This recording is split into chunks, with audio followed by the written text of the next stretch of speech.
Morning 9th class. ये आपकी आज की वर्कशीट है बेटा, वर्कशीट नंबर 30। हम लोग अर्थशास्त्र पढ़ रहे थे। अर्थशास्त्र में हम लोग संसाधन के रूप में लोग वाला चैप्टर हम लोग पढ़ रहे थे, चैप्टर 2। इसको हम आगे कंटिन्यू करते हैं। हमने देखा था कि किस तरीके से मनुष्य भी जो है, मानव जो है वो एक संसाधन है। आगे इसको कंटिन्यू करते हैं। किसी भी अर्थव्यवस्था के क्रियाकलापों को 3 प्रमुख क्षेत्रकों, प्राथमिक, द्वितीयक और तृतीयक क्षेत्रों में वर्गीकृत किया जाता है। हमने ये बताया है कि किसी भी अर्थव्यवस्था में जितने भी काम होते हैं उनको हम 3 भागों में बांटते हैं, प्राथमिक, द्वितीयक और तृतीयक। प्राथमिक क्षेत्र में क्या आता है? प्राथमिक क्षेत्र में जितने भी जमीन से जुड़े हुए कार्य होते हैं, जैसे कृषि, वानिकी, पशुपालन, मत्स्य पालन माने मछली पालना, मुर्गी पालन, खनन, उत्खनन शामिल है। और द्वितीयक क्षेत्र में क्या आता है? द्वितीयक क्षेत्र में आता है विनिर्माण, किसी चीज़ का निर्माण करना। और तृतीयक क्षेत्र में क्या आता है? व्यापार, परिवहन, संचार, बैंकिंग, बीमा, शिक्षा, स्वास्थ्य, पर्यटन सेवाएं, ये सभी तृतीयक क्षेत्र में शामिल होते हैं। ठीक है, अब एक उदाहरण से हम लोग समझेंगे। मान लीजिए कपास उगाना, कृषि हुआ, कपास उगाना। तो कपास उगाना कौन सी क्रिया हो गई? ये हो गई प्राथमिक। उस कपास के धागे से आपको कपड़ा बनाना है तो आपको मशीनों की ज़रूरत होगी, फैक्ट्री की ज़रूरत होगी, उद्योग, आप कुछ विनिर्माण करेंगे। तो आप कपास से जब धागे का निर्माण करेंगे, कपड़े का निर्माण करेंगे, तो वो कौन सी क्रिया हो गई? वो हो गई द्वितीय। अब उसको बाज़ार तक पहुंचाना है, आप परिवहन का इस्तेमाल करेंगे। तो परिवहन, बैंकिंग, ये सारी चीज़ें कौन सी सेवाएँ हो गई? तृतीय। इसी प्रकार गन्ना उगाना जो है वो प्राथमिक क्रिया, गन्ने से चीनी बनाना जो है वो है द्वितीयक क्रिया, और उस चीनी को बाज़ार तक पहुंचाना जो है वो है तृतीयक क्रिया। ठीक है, इस तरीके से जितने भी काम होते हैं अर्थव्यवस्था में वो सभी जो है वो प्राथमिक, द्वितीयक और तृतीयक सेवाओं के अंतर्गत आते हैं। ठीक है, ये क्रियाकलाप राष्ट्रीय आय में मूल्यवर्धन करते हैं।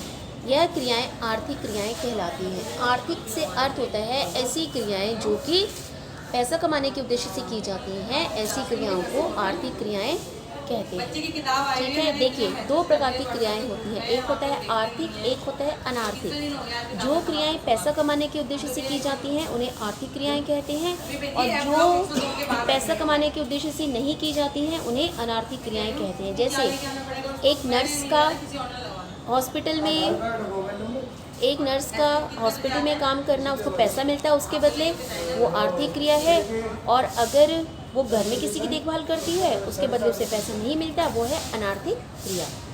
अपने घर में झाड़ू लगाना, सफाई करना आर्थिक क्रिया, लेकिन अगर हम किसी के घर में पैसा कमाने के उद्देश्य से करते हैं तभी वह क्रिया आर्थिक बन जाती है। अब इन्हीं आर्थिक क्रियाओं के 2 भाग हैं, बाजार क्रियाएँ और गैर बाजार क्रियाएँ।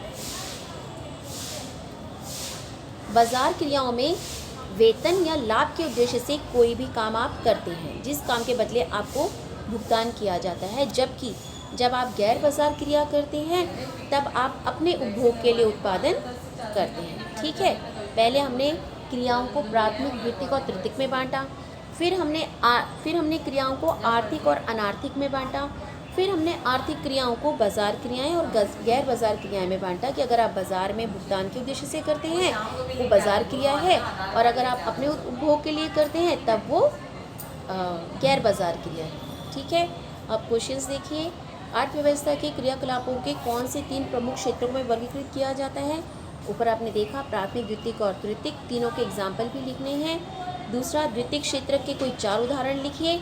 जैसे आपको मैंने बताया, गन्ना उगाना प्राथमिक, गन्ने से चीनी बनाना द्वितीयक, कपास उगाना प्राथमिक, कपास से कपड़ा बनाना द्वितीयक।